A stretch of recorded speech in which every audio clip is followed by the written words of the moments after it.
नमस्कार दोस्तों, मैं हूं दीपक मिश्रा। तो आज हम लोग अपने स्टैटिक जीके अभ्यास प्रश्न पत्र सेट 2 की ओर आ गए हैं। यानी इसके पहले हम लोगों ने सेट 5 कवर किया है, तो उसका है सेट 2, यानी ये टोटल सेट 6 है। तो चलिए सेट 6 की शुरुआत करते हैं। आपको बता दूं कि इसमें जो भी क्वेश्चन है वो डिफरेंट टाइप्स के गवर्नमेंट एग्जाम में जो बार बार रिपीट हुए हैं, उन्हीं क्वेश्चंस को हम लोगों ने इसमें रखा है।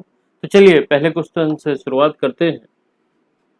प्रश्न एक कहता है, भारतीय इतिहास के संदर्भ में प्रसिद्ध एलोरा की गुफाएं में स्थित कैलाश मंदिर का निर्माण निम्नलिखित में से किस राष्ट्रकूट शासक ने करवाया था? आपके ऑप्शन है दंती दुर्ग, कृष्ण प्रथम, अमोघवर्ष या फिर ध्रुव। तो इसका जो सही आंसर है वो है ऑप्शन बी, कृष्ण प्रथम। आपको बता दें कि महाराष्ट्र के औरंगाबाद में स्थित एलोरा का कैलाश मंदिर, जिसमें गुफा संख्या 16 है, गुफा संख्या 16 वास्तुकला का अद्भुत अद्भुत नमूना माना जाता है और इसे एक ही चट्टान को ऊपर से नीचे की ओर काटकर इसमें एलोरा का जो कैलाश मंदिर है उसको बनाया गया है। आपको बात बता दें, जो ऑप्शन है दंती दुर्ग है। दंती दुर्ग बेसिकली राष्ट्रकूट राजवंश के संस्थापक दंती दुर्ग थे। इन्होंने चालुक्य राजा कीर्तिवर्मन द्वितीय को हराकर इस साम्राज्य की नींव रखी।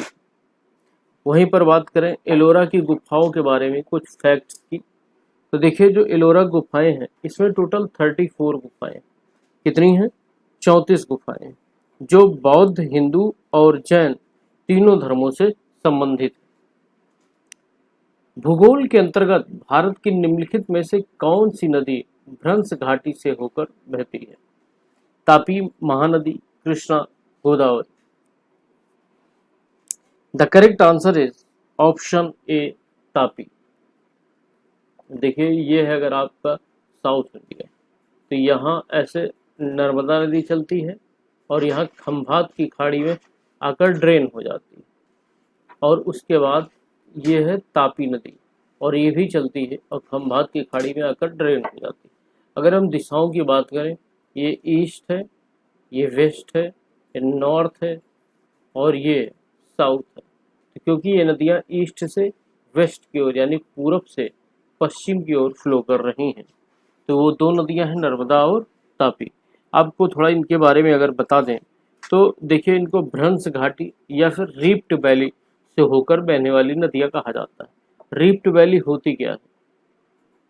रिफ्ट वैली होती है जैसे दो पहाड़ हैं, जैसे मान लो ये एक पहाड़ है और ये एक पहाड़, दो पहाड़ों के बीच का जो जमीनी भाग धंस जाता है उसी को रिफ्ट कहते हैं और उसी से नदी फ्लो करने लगती है। तो यहाँ पर देखिए, यहाँ पर विंध्य पर्वत श्रेणी है, विंध्य, फिर है नर्मदा नदी, फिर यहाँ पर है सतपुड़ा पर्वत श्रेणी और फिर है तापी। तो विंध्य, नर्मदा, सतपुड़ा और ये है तापी। तो आप देख रहे हैं दो नदियों, दो पर्वतों के बीच में ये फ्लो हो रहा है, इसीलिए इसको हम कह देते हैं रिफ्ट वैली, जो दो पहाड़ों के बीच की धंसी हुई जमीन है। देखिए भारत में मुख्य रूप से नर्मदा, तापी और दामोदर नदी है। ये नदियां भ्रंश घाटी से होकर बहती हैं, जबकि तापी नदी मध्य प्रदेश के बैतूल जिले से निकलती है।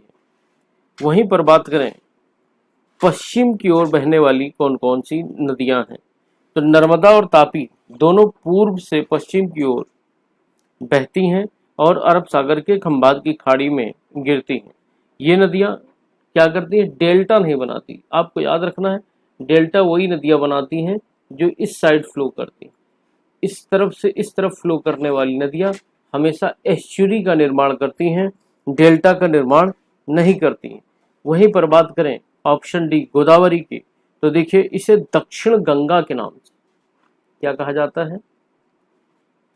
दक्षिण गंगा। दक्षिण गंगा, दूसरी चीज बूढ़ी गंगा भी इसको कहा जाता है, बूढ़ी गंगा, तो इसको आप दक्षिण गंगा भी कह सकते हैं, बूढ़ी गंगा भी कह सकते हैं। और यह प्रायद्वीपीय भारत यानी दक्षिण भारत की सबसे लंबी नदियों में से एक है। अगले क्वेश्चन पर आते हैं।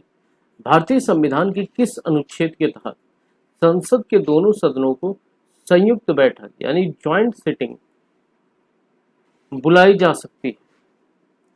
तो आपके कुछ आर्टिकल्स दिए गए हैं, जैसे ऑप्शन ए में बात करें अनुच्छेद 105 यानी आर्टिकल 105, आर्टिकल 108, आर्टिकल 110 या फिर आर्टिकल 112।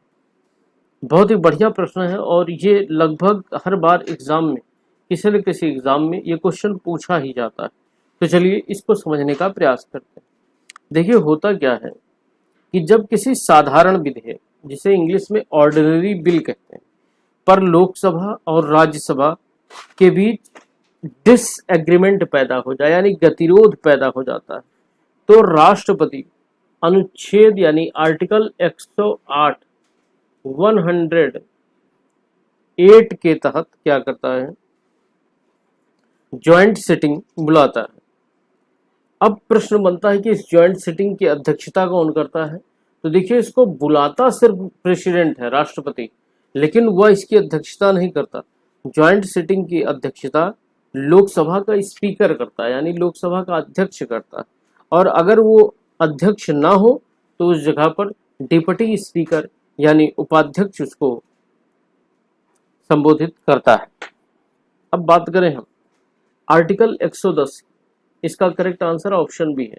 आर्टिकल 110 के बारे में अगर हम आपको कुछ चीजें बताएं तो आर्टिकल 110 इसमें मनी बिल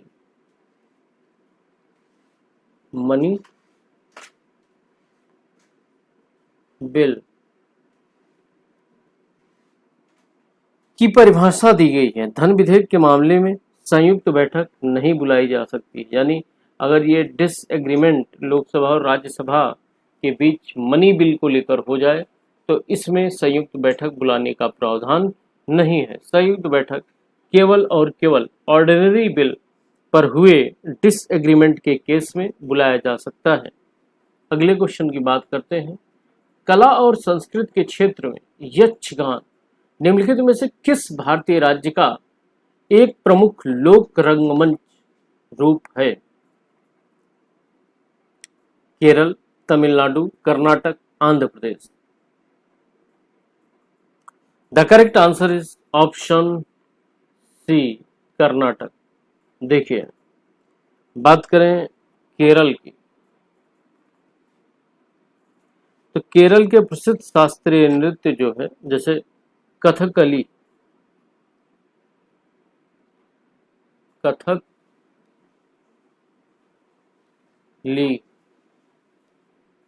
और एक और केरल का बहुत ही फेमस नृत्य है जिसे मोहिनी अट्टम के नाम से जाना जाता है, मोहिनी अट्टम। तो ये आपको याद रखना है। केरल के विषय में बेसिकली ये दो डांस अक्सर पूछे जाते हैं। वहीं पर बात करें तमिलनाडु, तो यहाँ का प्रसिद्ध शास्त्रीय नृत्य जो है वो है भरतनाट्यम। तो भरतनाट्यम कहाँ का है? तो वो है तमिलनाडु का, जो भारत का सबसे पुराना शास्त्रीय नृत्य माना जाता है। अगले क्वेश्चन पर आते हैं। मानव शरीर में रक्त का जमने के लिए कौन सा विटामिन अनिवार्य माना जाता है? आपके ऑप्शन है vitamin A, vitamin C, vitamin E या फिर विटामिन के।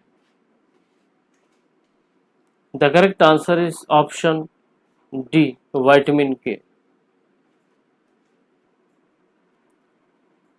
खेलों के संदर्भ में प्रसिद्ध डेविस कप प्रतियोगिता का संबंध किस खेल से है?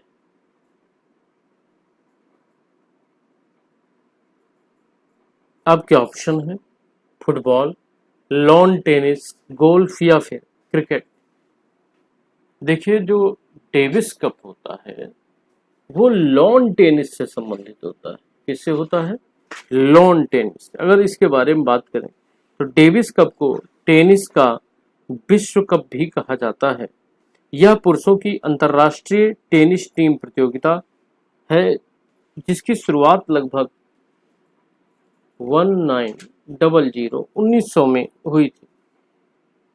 आपको बता दूं फुटबॉल के बारे में कुछ, तो ये जो फुटबॉल है ना, बेसिकली फुटबॉल से जुड़ा एक प्रसिद्ध कप होता है जिसका नाम है डूरंड कप। खूब एग्जाम में पूछा जाता है, इवन यूपीपीसीएस में कई बार और समीक्षा अधिकारी में ये क्वेश्चन कई बार पूछा गया कि डूरंड कप किससे संबंधित है, तो आपको बताना है फुटबॉल से। दूसरा, ये भारत का सबसे पुराना कप माना जाता है। संतोष ट्रॉफी और फीफा विश्व कप है जो भारत के सबसे पुराने कपों में से एक है। अगली क्वेश्चन पर आते हैं। अगला क्वेश्चन है, अंतर्राष्ट्रीय संगठनों के तहत संयुक्त राष्ट्र पर्यावरण कार्यक्रम यूएनईपी यानी यूनाइटेड नेशन एनवायरनमेंट प्रोग्राम का मुख्यालय कहाँ स्थित है? जिनेवा में, नैरोबी में, पेरिस में या फिर न्यूयॉर्क में? The correct answer is option B, Nairobi, Kenya. देखिए, यूनाइटेड नेशन एनवायरनमेंट प्रोग्राम की स्थापना 5 जून 1972 को हुई थी, पहली चीज। दूसरा, इसकी स्थापना की वजह से ही विश्व पर्यावरण दिवस जो है वो 5 जून को मनाया जाता है, ये आपको याद रखना है। इसकी स्थापना की वजह से ये हर साल मनाया जाता है। जिनेवा की अगर हम बात करें तो जिनेवा का सिस्टम क्या है कि यहाँ WHO वर्ल्ड हेल्थ ऑर्गेनाइजेशन और ILO इंटरनेशनल लेबर ऑर्गेनाइजेशन यानी अंतर्राष्ट्रीय श्रम संगठन जैसे संगठनों के मुख्यालय मौजूद हैं। अगले क्वेश्चन पर आते हैं। अगला क्वेश्चन कहता है, प्रतिष्ठित पुलित्जर पुरस्कार निम्नलिखित में से किस क्षेत्र में असाधारण योगदान के लिए प्रतिवर्ष दिया जाता है? विज्ञान और तकनीकी, पत्रकारिता, सिनेमा या अंतर्राष्ट्रीय समझ? तो जो पुलित्जर पुरस्कार है वो बेसिकली पत्रकारिता और साहित्य में दिया जाता है।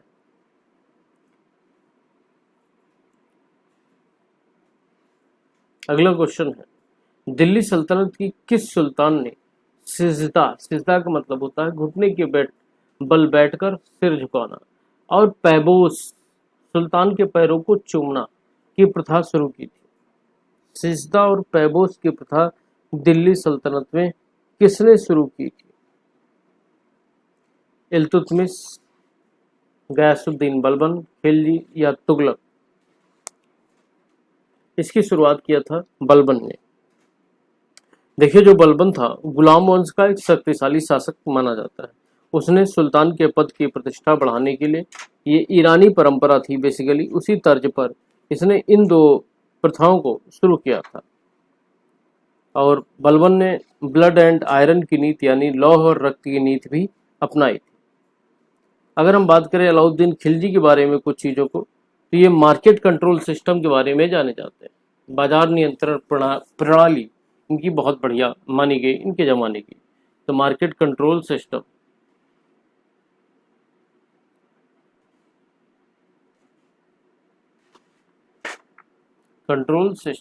चलिए अगले क्वेश्चन पर आते हैं। एशिया की सबसे लंबी नदी निम्नलिखित में से कौन सी है जो तिब्बत के पठार से निकलकर पूर्व की ओर बहती है? तो एशिया की सबसे लंबी नदी यांगत्जी नदी है। कौन सी नदी है? यांगत्जी नदी, जो कहाँ बहती है? चीन में बहती है। आपको बता दूं, यह न केवल एशिया की सबसे लंबी नदी है बल्कि यह नील और अमेजन के बाद दुनिया की तीसरी सबसे लंबी नदी है। भारत का एकमात्र सक्रिय ज्वालामुखी एक्टिव वॉल्केनो बैरन द्वीप कहाँ स्थित है? The correct answer is option B, Andaman Nicobar द्वीप समूह। तो हमारा एक ही एक्टिव वॉल्केनो है जो अंडमान निकोबार द्वीप समूह में स्थित है। लक्षद्वीप आपको पता है प्रवाल भित्तियों के लिए जाना जाता है। भारतीय संविधान की 8वीं अनुसूची का संबंध निम्नलिखित में से किससे है? दल बदल विरोधी कानून से, आधिकारिक भाषा से, पंचायती राज व्यवस्था से या शक्तियों का विभाजन से? The correct answer is option B, आधिकारिक भाषाओं से। देखिए होता क्या है कि भारतीय संविधान की जो 8वीं अनुसूची है, 8th शेड्यूल है, उसमें भारत की ऑफिशियल लैंग्वेज को सूचीबद्ध यानी सही तरीके से लिखा गया। वर्तमान में इसी अनुसूची में कुल कितनी भाषाएं हैं ये पूछा जाता है, तो इस समय 22 भाषाएं टोटल 22 लैंग्वेज इसमें है ना। अगर हम बात करें जब संविधान बना तब इसमें टोटल 14 भाषाएं थी। कितनी थी?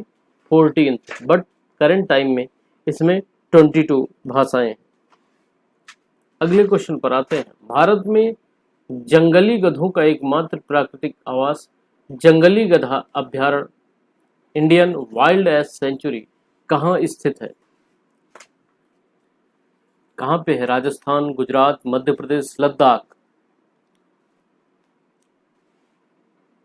The correct answer is option B, Gujarat.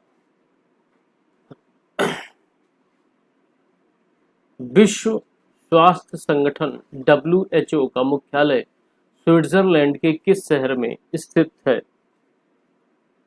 तो स्विट्जरलैंड के जिनेवा शहर में है। ये तो बहुत ही आसान प्रश्न है।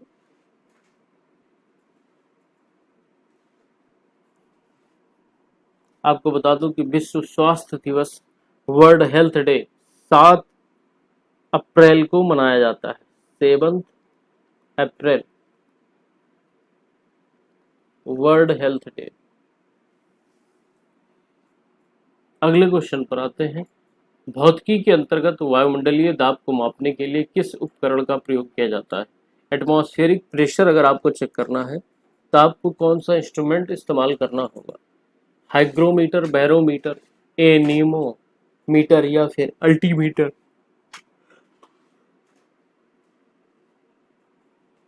The correct answer is option B, barometer.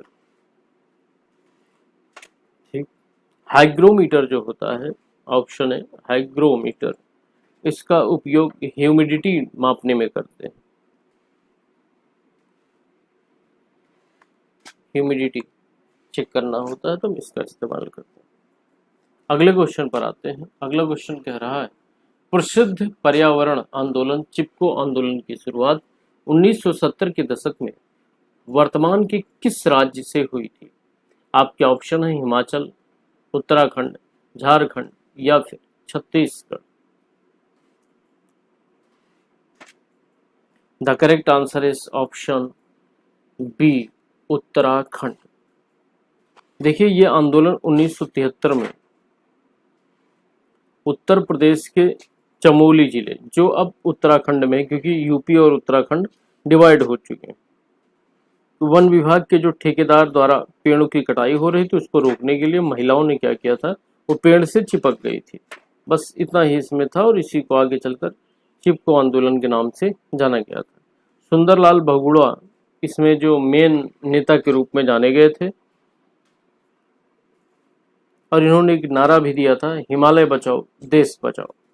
अगला क्वेश्चन है कंप्यूटर प्रणाली में किसी वेब पेज को खोजने या इंटरनेट पर उसकी स्थिति की पहचान के लिए उपयोग किए जाने वाले पते को क्या कहा जाता है? IP एड्रेस, URL, HTTP या फिर HTML? तो इसको कहा जाता है URL, uniform resource locator. British Bharat के दौरान बंगाल का विभाजन 1905 में किस वायसराय के कार्यकाल में लागू हुआ था? Ripon, Curzon, Minto, Chelmsford? The correct answer is option B, Lord Curzon. Lord Curzon ने प्रशासनिक सुविधा का बहाना बनाकर 1905 में बंगाल को दो भागों यानी पूर्वी और पश्चिमी बंगाल में बांट दिया था, जिसका असली मकसद जो था हिंदू मुस्लिम एकता को तोड़ना और राष्ट्रवाद को कमजोर करना था।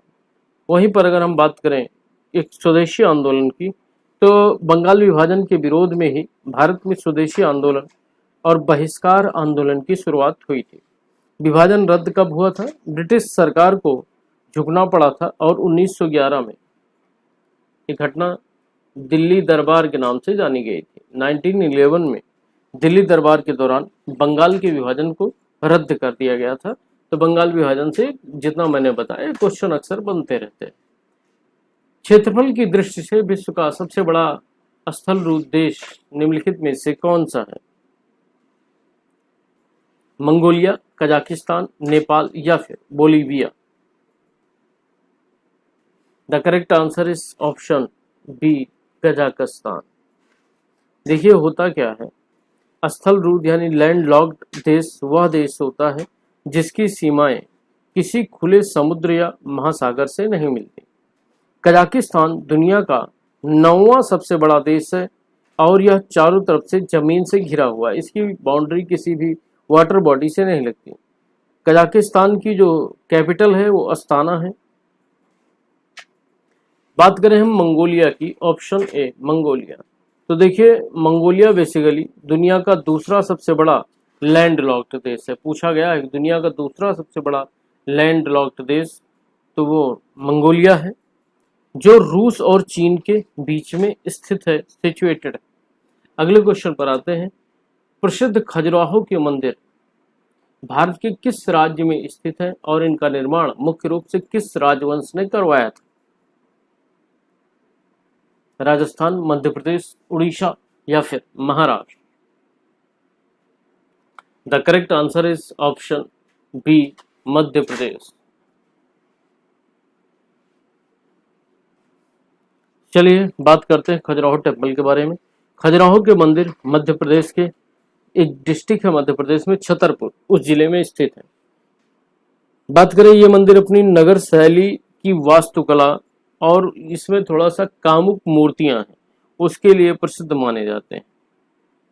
बाकी अगर हम बात करें तो कंदरिया महादेव मंदिर, खजुराहो के मंदिर समूह में कंदरिया महादेव मंदिर सबसे बड़ा और सबसे प्रसिद्ध मंदिर माना जाता है।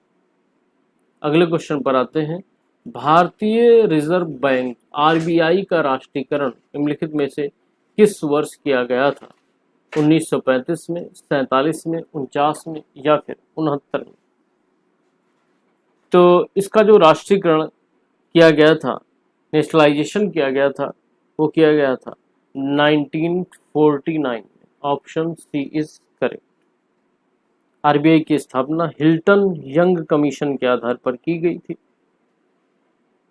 अगले क्वेश्चन पर आते हैं। Question number 22। भारत में राष्ट्रीय उपभोक्ता दिवस नेशनल कंज्यूमर डे प्रतिवर्ष किस तिथि को मनाया जाता है? 15 मार्च, 24 दिसंबर, 10 दिसंबर या फिर 25 जनवरी? तो ये जो मनाया जाता है ऑप्शन बी 24 दिसंबर। 15 मार्च को इस दिन विश्व उपभोक्ता अधिकार दिवस, वर्ल्ड कंज्यूमर राइट डे मनाया जाता है। अगले क्वेश्चन पर आते हैं। Question number 23। शास्त्रीय संगीत के प्रसिद्ध प्रतिपादक पंडित रविशंकर निम्नलिखित में से किस वाद्य यंत्र को बजाने के लिए विश्व भर में प्रसिद्ध थे? रविशंकर जी सरोद बजाते थे, सितार बजाते थे, बांसुरी बजाते थे या फिर संतूर बजाते थे? तो देखिए जो रविशंकर जी थे वो सितार बजाते थे। क्या बजाते थे? सितार। निम्नलिखित में से कौन सा दर्रा यानी माउंटेन पास श्रीनगर को लेह से जोड़ता है और सामरिक दृष्टि से अत्यंत महत्वपूर्ण है? तो श्रीनगर को लेह से नाथू, जोजिला दर्रा, सिपकिला दर्रा या फिर बोमडिला दर्रा जोड़ता है? कौन सा जोड़ता है? तो श्रीनगर को लेह से जीजी जोड़ती है यानी जोजिला दर्रा जोड़ता है। बेसिकली जोजिला दर्रा हिमालय की जास्कर श्रेणी में स्थित है? आपको बता दूं कि जो नाथुला दर्रा है, नाथुला दर्रा, यह सिक्किम राज्य में स्थित है, जो भारत और चीन के बीच व्यापार का एक प्रमुख मार्ग माना जाता है। अगले क्वेश्चन पर आते हैं। निम्नलिखित में से किसे भारतीय अशांति, फादर ऑफ इंडियन अनरेस्ट का जनक माना जाता है? ब्रिटिश लेखक वैलेंटाइन सिरोल द्वारा कहा गया था। किसको कहा गया था? लाला लाजपत राय, बाल गंगाधर तिलक, बिपिन चंद्रपाल या फिर महात्मा गांधी? तो ये जो उपाधि मिली थी वो तिलक जी को मिली थी, यानी बाल गंगाधर तिलक। इन्हीं का एक नारा था, प्रसिद्ध नारा, जो आगे चलकर बना, स्वराज मेरा जन्म सिद्ध अधिकार है और मैं इसे लेकर रहूंगा। तिलक जी ने दो प्रसिद्ध समाचार पत्र निकाले थे जो एग्जाम में अक्सर पूछे जाते हैं। तो वो था मराठा और दूसरा था केसरी। मराठा और केसरी। जो मराठा था वो बेसिकली इंग्लिश में था। ये भी पूछा जाता है कि मराठा किस भाषा में था, तो इंग्लिश में था। और केसरी जो था वो मराठी में था। तो उल्टा है, इससे आप कंफ्यूज ना होना, ये कई बार एग्जाम में पूछा गया है। मानव शरीर की सबसे छोटी हड्डी स्टेपीज शरीर के किस अंग में पाई जाती है? क्या वो नाक में पाई जाती है, कान में पाई जाती है, हाथ की उंगली में पाई जाती है या पैर का अंगूठा है? तो स्टेपीज कहाँ पाया जाता है भैया? तो स्टेपीज पाया जाता है बच्चों आपके कान में।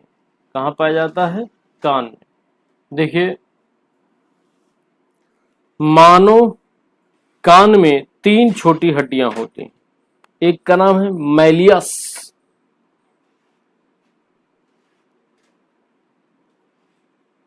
मैलियस। दूसरे का नाम है इनकस,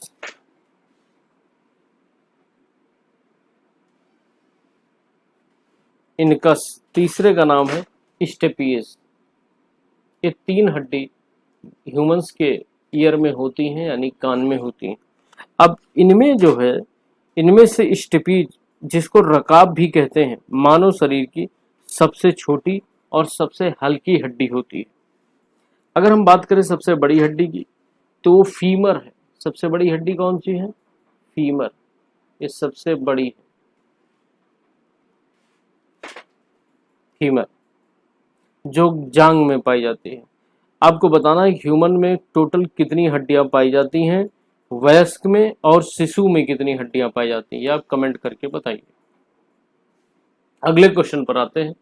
प्रतिष्ठित नोबेल पुरस्कार प्रतिवर्ष अल्फ्रेड नोबेल की पुण्यतिथि पर किस तिथि को स्टॉकहोम और ओस्लो में दिए जाते हैं? तो ये दिया जाता है ऑप्शन बी, 10 दिसंबर को। अगले क्वेश्चन पर आते हैं। जैव विविधता के संदर्भ में प्रसिद्ध silent valley national park Bharat के किस राज्य में स्थित है? कर्नाटक, केरल, तमिलनाडु, असम? तो साइलेंट वैली नेशनल पार्क स्थित है केरल में। प्रसिद्ध उपन्यास आनंद मठ के लेखक, जिससे भारत का राष्ट्रीय गीत वंदे मातरम लिया गया है? रविन्द्रनाथ टैगोर, बंकिम चंद्र चटर्जी, शरत चंद्र चट्टोपाध्याय या फिर Munshi Premchand? The correct answer is option B, Bankim Chandra Chattopadhyay.